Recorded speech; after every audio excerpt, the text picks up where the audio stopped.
பாகிஸ்தான்ல பலுச்சிஸ்தான் பகுதியில ஒரு பெரிய போர் நடந்துகிட்டு இருக்கு. இது எந்த அளவுக்குன்னா பாகிஸ்தான் ராணுவமே ஆடி போயிருக்கு. ஆபரேஷன் ஹீரோஃப் இந்த பேர்ல நடக்கிற இந்த மோதல் பாகிஸ்தானோட சக்தி வாய்ந்த ராணுவ தலைமையே ஒரு கேள்விக்குறிய மாத்திருக்கு. எப்படி ஒரு சின்ன கிளர்ச்சி குழு ஒரு பெரிய நாட்டு ராணுவத்தையே இப்படி ஆட்டங்காண வச்சாங்க? வாங்க இத பத்தி தான் நம்ம இப்போ பார்க்க போறோம். இந்த சண்டையோட தீவிரம் எந்த அளவுக்கு இருக்குன்னு தெரிஞ்சுக்கணுமா? பலூச்சிஸ்தான் விடுதலை ராணுவம் அதாவது BLA ஒரு அறிக்கை விட்டிருக்காங்க. அதுல என்ன சொல்லிருக்காங்க தெரியுமா? பலூச்சிஸ்தான் இனிமே பாகிஸ்தான் வீரர்களோட கல்லறை. இது வெறும் சும்மா சொல்ற வார்த்தை இல்ல, களத்துல நிஜமாவே இதுதான் நடந்துகிட்டு இருக்கு. இதுதான் அந்த கொடூரமான யதார்த்தம். இங்கதான் விஷயமே ரொம்ப சீரியஸ் ஆகுது. இந்த தாக்குதல் நடந்து ஒரு வாரத்துக்கு மேல ஆச்சு. யோசிச்சு பாருங்க, ஒரு வாரம். ஒரு நவீன ராணுவத்தால ஒரு வாரமாவும் பல நகரங்களை மீட்க முடியல, தங்களோட கட்டுப்பாட்டுக்கு கொண்டு வர முடியலன்னா அது எவ்வளவு பெரிய அதிர்ச்சி, நம்பவே முடியல இல்லையா? சரி, இந்த BLA நடத்தின பிரம்மாண்டமான தாக்குதலுக்கு பேரு தான் ஆபரேஷன் ஹீரோஃப். பாகிஸ்தான் ராணுவத்துக்கு எதிராக இவங்க நடத்தின இந்த ஆக்கிரமிப்பு எப்படி நடந்துச்சுன்னு கொஞ்சம் பார்க்கலாம். இது ஏதோ ஒரு சாதாரண தாக்குதல்னு நினைச்சிடாதீங்க. BLA போராளிகள் என்ன செஞ்சாங்கன்னா ஒரே நேரத்துல 10 நகரங்களுக்கு மேல தாக்கினாங்க. இந்த மாதிரி ஒரு கோஆர்டினேட்டட் அட்டாக்க பாகிஸ்தான் ராணுவம் எதிர்பார்க்கவே இல்ல. அவங்களால ஒண்ணுமே பண்ண முடியல, தடுமாறி போயிட்டாங்க. பல இடங்கள்ல ஒரே நேரத்துல எப்படி கவனம் செலுத்துறதுன்னு தெரியல. பாருங்க, ஒரு வாரம் ஆகியும் BLAவோட பிடி இன்னும் கொஞ்சம் கூட தளரல. இதுல இருந்தே தெரியுது அவங்க திட்டமிடல் எவ்வளவு பக்காவா இருந்திருக்குன்னு. ஓகே, BLA இவ்ளோ பெரிய அட்டாக் நடத்தும்போது பாகிஸ்தான் ராணுவம் சும்மாவா இருந்துச்சா? என்ன செஞ்சாங்க அவங்க? உலகத்தோட சக்தி வாய்ந்த ராணுவங்கள்ல ஒண்ணு இதுக்கு எப்படி பதிலடி கொடுத்துச்சு? ஆனா ஆச்சரியம் என்னன்னா, அவங்களோட பதில் நடவடிக்கை ஒரு பெரிய தோல்வியில தான் முடிஞ்சது. இதுதான் இப்போ எல்லார் மனசுலயும் இருக்கிற $1 மில்லியன் கேள்வி. ஒரு பக்கம் யோசிச்சு பாருங்க, நவீன ஆயுதங்கள், போர் விமானங்கள், லட்சக்கணக்கான வீரர்கள்னு ஒரு பெரிய ராணுவம். இன்னொரு பக்கம் ஒரு சின்ன கிளர்ச்சி குழு. எப்படி இந்த கணக்கு தலைகீழா மாறுச்சு? இவ்வளோ பெரிய பாகிஸ்தான் ராணுவத்தால ஏன் அவங்கள ஒண்ணுமே பண்ண முடியல? பாகிஸ்தான் ராணுவம் சும்மா இல்ல, தங்கிட்ட இருந்த எல்லாத்தையும் களத்துல இறக்குனாங்க. ட்ரோன் தாக்குதல், போர் விமானங்கள், கவச வாகனங்கள், ஏன் டேங்கிகள் வரைக்கும் எதையுமே விட்டு வைக்கல. வானத்திலிருந்தும் தாக்குனாங்க, தரையிலிருந்தும் தாக்குனாங்க. ஆனா என்ன பிரயோஜனம்? இவ்ளோ டெக்னாலஜி, இவ்ளோ ஆயுத பலம் இருந்தும் அந்த BLA போராளிகளை ஒரு இன்ச் கூட அவங்களால அசைக்க முடியல. நிலைமை எந்த அளவுக்கு தலைகீழா மாறிடுச்சுன்னு சொல்ல இந்த ஒரு காட்சி போதும்.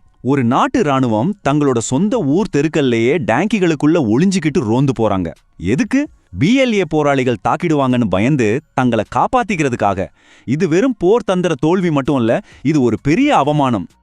இப்போ உயிரிழப்புகளை பத்தி பாப்போம். இந்த நம்பர்ஸ் உண்மையிலேயே அதிர்ச்சியா இருக்கு. உள்ளூர் ரிப்போர்ட்ஸ் படி ஒரே வாரத்துல 350க்கும் அதிகமான பாகிஸ்தான் வீரர்கள் கொல்லப்பட்டிருக்காங்க. ஆனா BLA என்ன சொல்றாங்கன்னா இந்த எண்ணிக்கை 400க்கும் மேலன்னு. இது பாகிஸ்தான் ராணுவ சரித்திரத்திலேயே ரொம்ப மோசமான வாரங்கள்ல ஒன்னா இருக்க வாய்ப்பு இருக்கு. நிலைமை இன்னும் மோசமாக BLA ஒரு பயங்கரமான எச்சரிக்கை விட்டிருக்காங்க. அவங்களோட செய்தி தொடர்பாளர் ஜியந்த் பலோச் என்ன சொல்லியிருக்காருன்னா, நீங்க ஏதாவது பெரிய ராணுவ நடவடிக்கை எடுத்தீங்கன்னா எங்க கிட்ட பிடிப்பட்டிருக்கிற டஜன் கணக்கான பாகிஸ்தான் வீரர்களை கொன்னுடுவோன்னு. இதனால பாகிஸ்தான் ராணுவம் ஒரு தர்ம சங்கடமான நிலைமையில மாட்டிக்கிச்சு. வீரர்களை காப்பாத்தணும்னா பெரிய அட்டாக்கும் பண்ண முடியாது.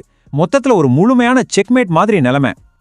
பாருங்க, இந்த இழப்புகள் வெறும் போர்க்களத்தோட முடியல. இதை விட ஒரு பெரிய சேதம் எங்க நடந்திருக்குன்னா பாகிஸ்தான் ராணுவத்தோட புகழுக்கு தான். அவங்க வருஷ கணக்கா கட்டி வச்சிருந்த எங்களை யாராலும் ஜெயிக்க முடியாதுங்கிற அந்த பிம்பம் இப்போ சுக்கு நூறா உடைஞ்சு போயிருக்கு. ஒரு பக்கம் அவங்க என்ன சொன்னாங்க? நாங்க இந்தியாவையே தோற்கடிக்கிற அளவுக்கு சக்தி வாய்ந்தவங்கன்னு பெருமையா பேசிட்டு இருந்தாங்க. ஆனா இன்னொரு பக்கம் நிஜம் என்ன?